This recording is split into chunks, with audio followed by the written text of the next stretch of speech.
మా డైరెక్టర్ రాఘవేంద్రరావు గారి సొంత banner RK tele shows banner కింద ఆయన సర్కార్ నౌకరీ అనే ఒక సినిమా చేశారు. అది ఇప్పుడే నేను ట్రైలర్ లాంచ్ చేయడం జరిగింది. అందులో హీరోగా మరెవరో కాదు ఆకాష్, తను మన సునీత కుమారుడు. అండ్ చాలా సంతోషం.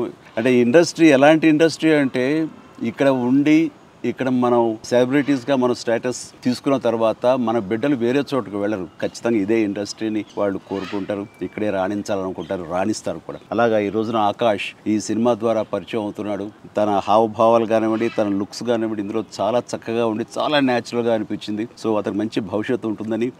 అండ్ సునీత ఎలాగైతే కనుక ఇండస్ట్రీలో మంచి స్టేటస్ సంపాదించిందో, తల్లికి మించినటువంటి స్టేటస్, తల్లి గర్వపడే స్థాయికి తను ఆకాష్ నిలదొక్కుకోవాలని మనస్ఫూర్తిగా నేను కోరుకుంటూ all the very best Akash.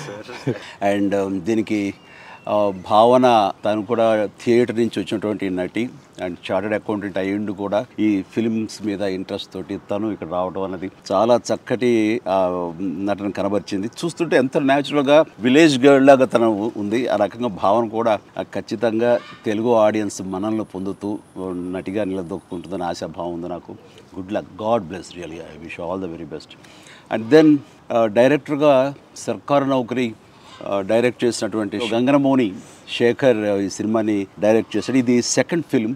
And ఇక్కడ నాకు తెలిసిన విషయం ఏంటంటే, రాఘవేంద్రరావు గారికి ఇతను స్టోరీ చెప్పడం కోసంగా వెళ్ళినప్పుడు రాఘవేంద్ర గారు ఫస్ట్ సిట్టింగ్లోనే ఇది ఓకే చేయటం ఏంటి, వెంటనే లోపలికి వెళ్ళి చెక్కు తీసుకొచ్చి తనకు అందివ్వటం ఏంటి, ఇవన్నీ కూడా అంటే రాఘవేంద్రరావు స్థాయి మనిషి ఈ సబ్జెక్టు, ఈ కంటెంట్ విని వెంటనే ఓకే చేయటం అనేది అండ్ శేఖర్కి చాలా మంచి భవిష్యత్తు ఉంటుందని నేను ప్రగాఢంగా నమ్ముతాను. ఎందుకంటే అంత డైరెక్టర్ ఇంకొక మాట మాట్లాడకుండా, ఒక చిన్న మార్పు చేయకుండా ఈ సబ్జెక్ట్ని యాజ్ ఇట్ ఈస్గా చేశారంటే కనుక ఖచ్చితంగా ఈ కంటెంట్ అది చాలా బాగా ఆకట్టుకుంటుంది అని నేను బాగా నమ్ముతున్నాను. అండ్ మంచి భవిష్యత్తు శేఖర్కి ఉండాలని, ఆయనకి రాఘవేంద్రరావు గారి ఆశీస్సులు ఉన్నాయి కాబట్టి ఇంక తిరుగు ఉండదు నీకు. గుడ్. అండ్ రాఘవేంద్రరావు గారు ఉన్నారు కదా అని చెప్పేసి ఇది చాలా గ్లామర్గా ఊహించుకోకర్లేదు. ఎందుకంటే దాన్ని బ్రేక్ చేస్తూ ఈయన ఇచ్చినటువంటి కంటెంట్ వెరీ స్ట్రాంగ్గా, అది ఒక 90s జరిగే కథాంశం మీద, అది విలేజ్ బ్యాక్డ్రాప్గా తీసుకుని అండ్ అప్పట్లో ఉండే ఒక అంటే మనకు చూడండి అప్పుడప్పుడు పాండమిక్స్ వస్తుంటాయి. మొన్న రీసెంట్గా కోవిడ్ వచ్చినట్లుగా అది ఒక 90s మనకి ఎయిడ్స్ అనేది ఒక పెద్ద మహమ్మారిలాగా భయాందోళన కలిగించింది. సో అలాంటి దాన్ని బేస్ చేసుకుని ఒక సర్కార్ నౌకరీ, ఒక నవదంపతులు ఎలా ఉంటారు, వాళ్ళకి ఉన్నటువంటి బాధలు ఏంటి అనే ఇతివృత్తంతో చాలా ఇంట్రెస్టింగ్గా చేశారని చెప్తుంటే కనుక ఇట్స్ రియలీ నాకే చాలా సరదాగా ఉంది ట్రైలర్ చూసిన తర్వాత.